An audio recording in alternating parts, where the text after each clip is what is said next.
Shalom, selamat malam, saudara-saudara yang dikasihi Tuhan Yesus Kristus. Selamat berjumpa dalam renungan pada malam hari ini. Doa dan harapan saya, saudara semua ada dalam keadaan yang baik, sehat, penuh sukacita, dan berlimpah berkat Tuhan. Sebelum kita mendengarkan renungan firman Tuhan, mari sama-sama kita berdoa. Bapa kami yang di sorga, Bapa dalam nama Tuhan Yesus Kristus, Bapa yang baik, Tuhan yang selalu mengasihi dan peduli kepada kami bersyukur untuk berkat kemurahan Tuhan. Penyertaan-Mu dari pagi hingga malam hari ini, oleh karena pertolongan Tuhan, karena tuntunan dan hikmat-Mu saja, maka kami dapat melakukan segala tugas aktivitas kami. Pada saat ini kami mau mendengarkan sabda firman-Mu, urapi kami Tuhan, agar kami mengerti dan taat melakukan kehendak-Mu. Dalam nama Tuhan Yesus, kami berdoa. Haleluya, amin. Sahabat suara kasih, ayat pembacaan Alkitab kita hari ini terambil dari Yohanes 14 ayat yang ke-1 sampai 6, Yohanes 14 ayat 1 sampai 6. Janganlah gelisah hatimu, percayalah kepada Allah, percayalah juga kepadaku. Di rumah Bapa-Ku banyak tempat tinggal, jika tidak demikian, tentu aku mengatakannya kepadamu, sebab aku pergi ke situ untuk menyediakan tempat bagimu. Dan apabila aku telah pergi ke situ, dan telah menyediakan tempat bagimu, aku akan datang kembali, dan membawa kamu ke tempatku, supaya di tempat di mana aku berada, kamu pun berada. Dan kemana aku pergi, kamu tahu jalan ke situ. Kata Thomas kepadanya, Tuhan, kami tidak tahu kemana Engkau pergi, jadi bagaimana kami tahu jalan ke situ? Kata Yesus kepadanya, Akulah jalan dan kebenaran dan hidup. Tidak ada seorang pun yang datang kepada Bapa, kalau tidak melalui aku. Sahabat suara kasih. Ayat emas renungan kita hari ini adalah Yohanes 14 ayat 5-6. Kata Thomas kepadanya, Tuhan, kami tidak tahu kemana Engkau pergi, jadi bagaimana kami tahu jalan ke situ? Kata Yesus kepadanya, Akulah jalan dan kebenaran dan hidup. Tidak ada seorang pun yang datang kepada Bapa, kalau tidak melalui aku. Judul renungan kita hari ini adalah Tuhan mampu mengubah kita, ditulis oleh Debbie McDaniel. Sahabat suara kasih, Anda bisa mencoba untuk mengubur kekuatan, tetapi dia tidak akan diam. Anda bisa mencoba untuk mengubur kebenaran, tetapi dia tidak akan mati. Anda bisa mencoba untuk mengubur kasih, tetapi dia tidak dapat ditahan. Tuhan Yesus hidup, dan Dia memenangkan pertandingan dari dosa dan maut. Dia masih sama, baik sekarang sampai selamanya. Dia membuat jalan bagi kita untuk hidup bebas. Tidak ada kebenaran lain dalam sejarah yang memiliki kekuatan untuk mengubah hidup dan masa depan seseorang, seperti yang dilakukan kebenaran firman Tuhan. Kendati demikian, masih banyak orang yang menolak pengorbanan dan kasih Kristus. Dia menawarkan kita pilihan hari ini, dan itu adalah keputusan terbaik yang pernah Anda buat. Apa yang diberikan oleh kematian Kristus di kayu salib, dan kuasa kebangkitannya?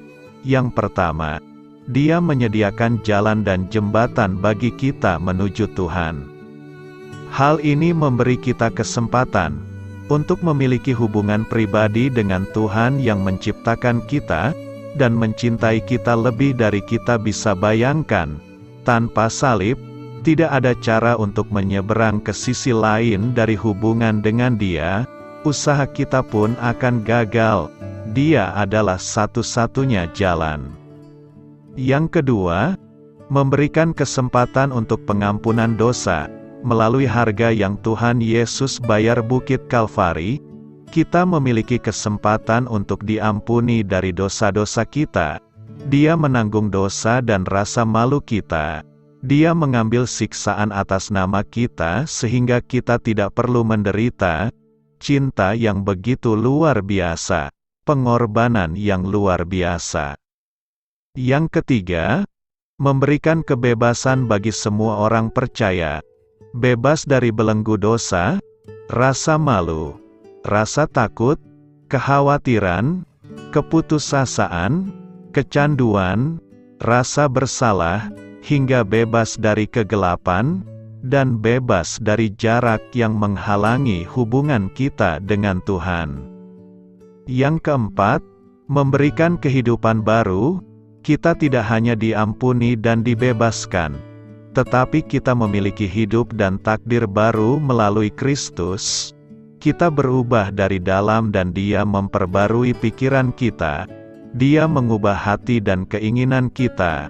Dia memberi kita tujuan baru untuk setiap hari yang telah ditetapkan di hadapan kita. Yang kelima, memberi kekuatan untuk hidup. Ketika Tuhan Yesus mati di kayu salib dan dikuburkan, itu tidak berhenti sampai di situ. Gambaran terakhir dari semua yang disediakan salib terletak pada kebangkitan Tuhan kita yang penuh kuasa. Dia tidak tinggal mati. Kuasanya menerobos, dan kuasa yang sama itu hidup dalam diri kita hari ini. Sebagai orang percaya, Tuhan memberi kita kuasa Roh Kudus yang hidup dan bergerak melalui kita setiap hari. Yang keenam, menyediakan cara untuk menang atas musuh. Kita tidak perlu takut akan serangan musuh. Saat kita menyadari perangkapnya, kuasa Kristus atas hidup kita memberikan perlindungan dari rencana jahatnya. Kita tidak dibiarkan berjuang sendirian. Kita tidak bertarung dengan kekuatan kita sendiri.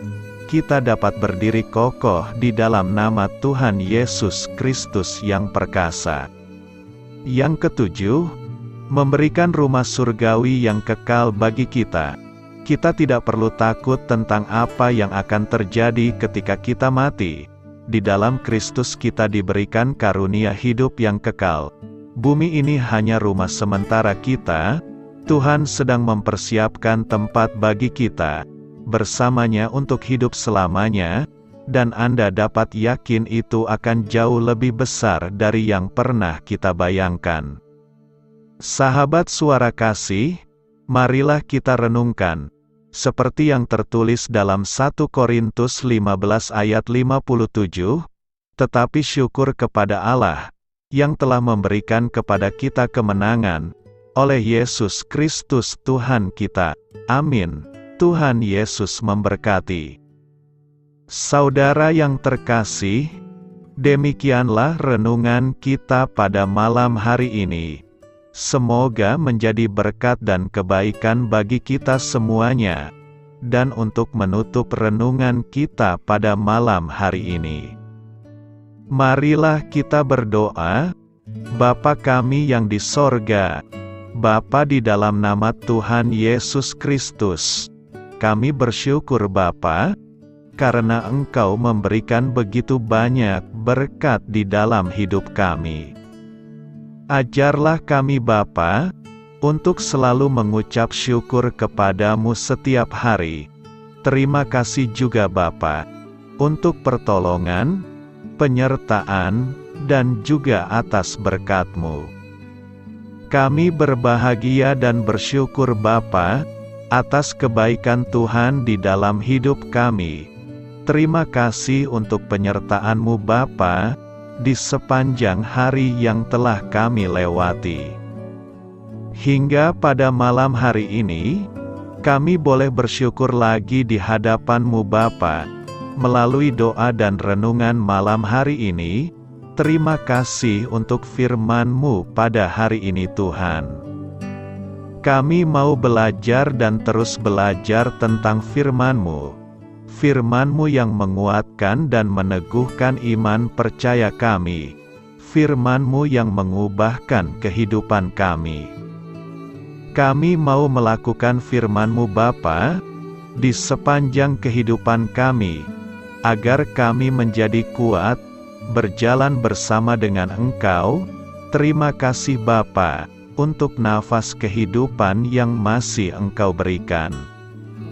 Kami mau pakai kehidupan kami, untuk hormat dan kemuliaan nama-Mu.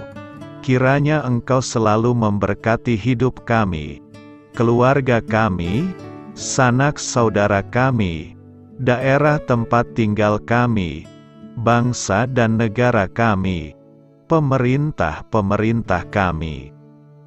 Biarlah semuanya dalam perlindungan-Mu Bapa, dan jadilah sesuai kehendak-Mu yang terbaik, di dalam hidup kami.